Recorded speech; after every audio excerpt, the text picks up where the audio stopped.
Hola, buenas tardes. Estamos aquí en otro capítulo de la pedagogía en incursión. Este podcast se llama así porque en realidad somos estudiantes en pedagogía en tercer semestre y queremos ver qué temas influyen en la pedagogía, tanto económicos, sociales, de educación sexual, problemas en el salón, con los docentes, etc. Hoy en día tengo como invitadas a dos compañeras de mi salón, llamadas Yareli y Fernanda. Muchas gracias. Muchas gracias por tu invitación, Preciosa. Hoy nuestro tema es riesgo de pobreza y ciclo intergeneracional como falta de educación sexual y contribuye a la deserción y limita la movilidad económica. Bien, tenemos a dos expertas, a Yareli en el tema de la economía con licenciatura en Contabilidad. y a Fernanda con ¿qué es? Técnico en enfermería. Técnico en enfermería. A ver, comenzamos. ¿Ustedes quieren hablar sobre su tema o digo una pregunta y de ahí desarrollamos?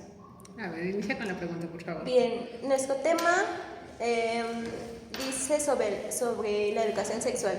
Fer, ¿cómo tú describirías la educación sexual en niños de primaria, secundaria, prepa y hasta la universidad?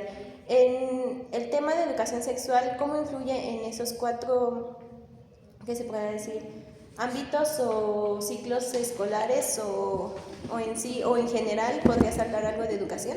Bueno, la educación sexual de niños de primaria es muy leve. Yo creo que la vivieron todas. Hicimos la actividad del huevito. Yo no creo que eso sea una buena educación sexual. A nadie se nos explicó, o en mi caso, lo que he visto es que a nadie se le explica, solo te dan tu huevito y ya, y te dicen existe el pene y la vagina. Y eso no es una educación sexual integral.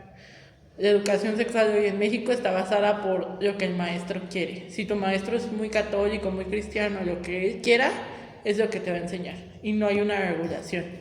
En secundaria creo que se debería enfocar más, no solo al no lo hagas hacia la prohibición, sino también a sus lo vas a hacer, aunque te lo prohíban. Necesitas saber qué puede pasar, cómo protegerte, sentirte tú seguro, los pasos previos, y ya lo hiciste, ok, cómo te cuidas, cómo saber si va a pasar algo, cómo ver qué vas a tener. En preparatoria es lo mismo. Actualmente la mayoría de chicos tienen sexo desde los 14 años, hasta antes, y no saben cómo cuidarse, no saben nada de enfermedades, no saben nada de embarazo. Lo hemos visto aquí en la universidad. Yo, a decir verdad, he hecho muchos trabajos sobre esto y me he dado cuenta que muchos de mis compañeros no tienen educación sexual. He sorprendido a mis amigas con datos muy raros, las traumé, Sí. enseñándoles un embarazo y digo, debería haber una educación sexual no solo desde la escuela, sino desde casa, y la escuela ser un complemento. Bueno, pero es que ahí hay un tema, ¿no? Muchas veces los padres ni siquiera están educados con respecto al tema. O sea, es un tema que no se aborda.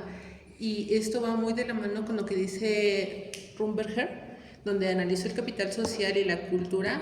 Y hay factores que influyen, por ejemplo, la educación de los padres y sus aspiraciones, cómo afectan directamente al niño, cómo ellos van a percibir toda la información, porque si no se habla de educación desde la casa, también a lo mejor ellos van a influir en el niño, que quizás no tome una clase correcta de educación sexual.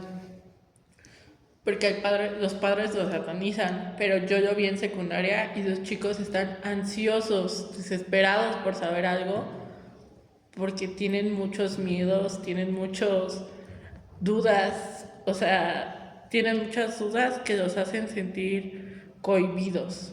Y no solo eso, es el miedo de que ya saliste embarazado o ya te pasó algo y luego a quién recurres.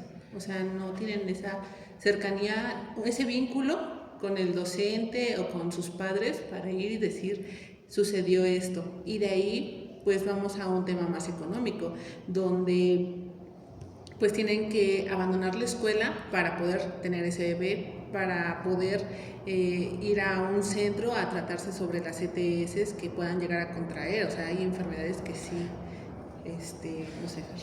Pues de hecho, cada 8 de 10 adolescentes que quedan embarazados tienen que abandonar la escuela por la falta de recursos que tienen, según la INEGI, ya que al final el niño necesita comida, pañales, ropa, citas médicas, vacunas.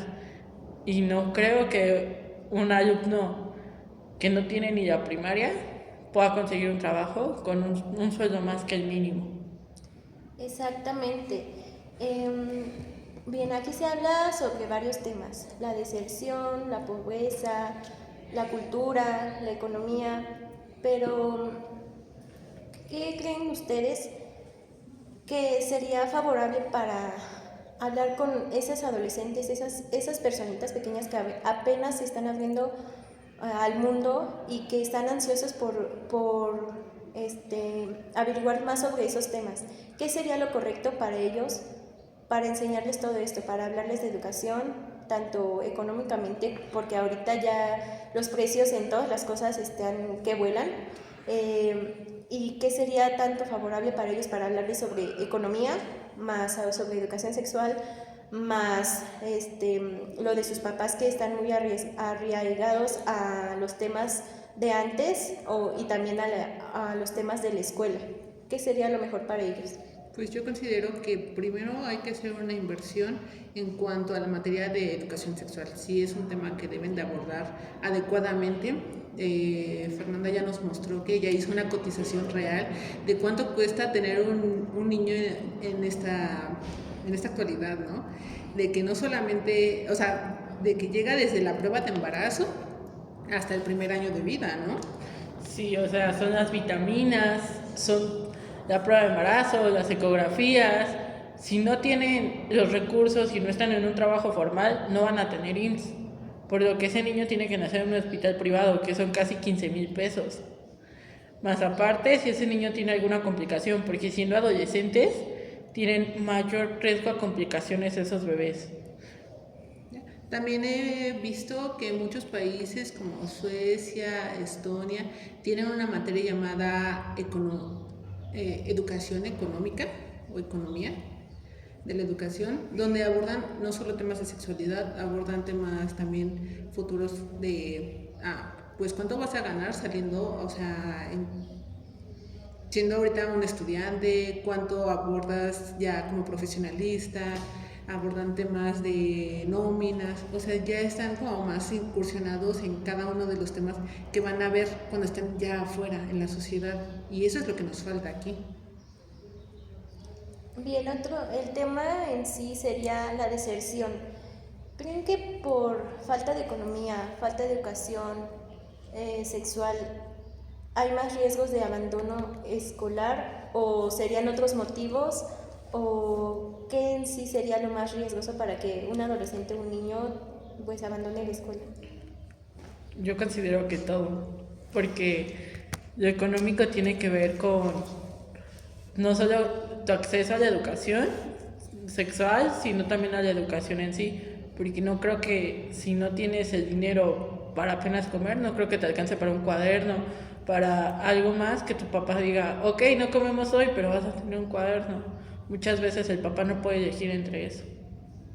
Sí, es un tema pues muy difícil de tratar, porque también influye esa educación de los padres de tener que tener que tomar estas decisiones, y luego que le enseñas al niño. O sea, hay niños que no pueden ir a la escuela, que no pueden ser educados, y por eso es que corren más riesgo de embarazos, de contraer una ETS.